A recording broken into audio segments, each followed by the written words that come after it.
Alright, now it's Sunday, and the battery is recharged, and as you can see, a few things are missing. So, I've been busy working on getting things cleared out so I can actually see what's behind here. That involved removing the seats, and while I was at it, removing the carpet, and then realizing how horribly close to death I was with the floor being mostly gone. Well, not mostly gone, but anyway, so down we go. Alright, underneath, ow. And it's impossible to see anything.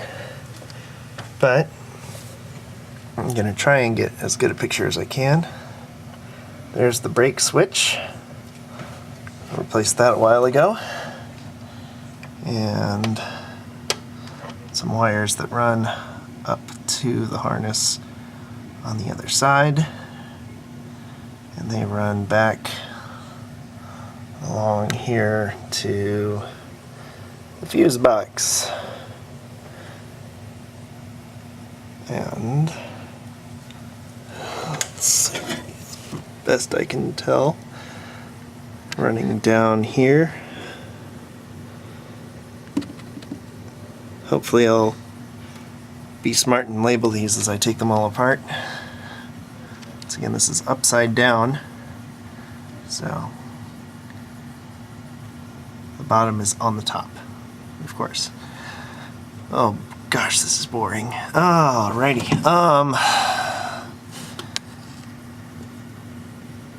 Wiper motor up there,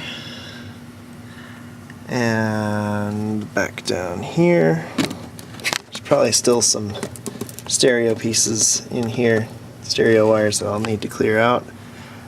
I wanted to get as accurate a picture as possible of the way things were. There's a ground bolt that everything seems to be grounded to. Here's the underside view of the push button system.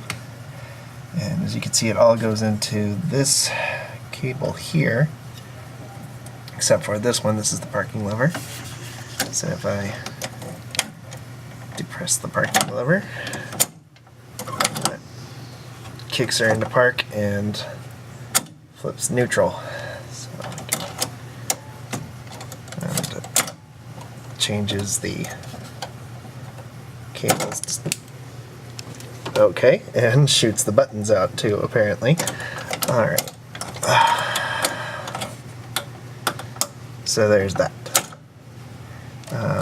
Emergency cable hole there. And this is the speedometer cable. Goes into that hole there.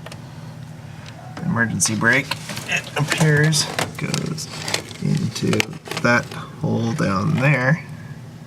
So that should be pretty easy to keep tabs on. Over here, a good area to get some footage of. Of course, you can't really see much, but this is where the headlights and wiper controls are. And hopefully this is useful.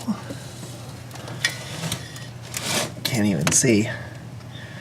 So I'm going to move to the other side now.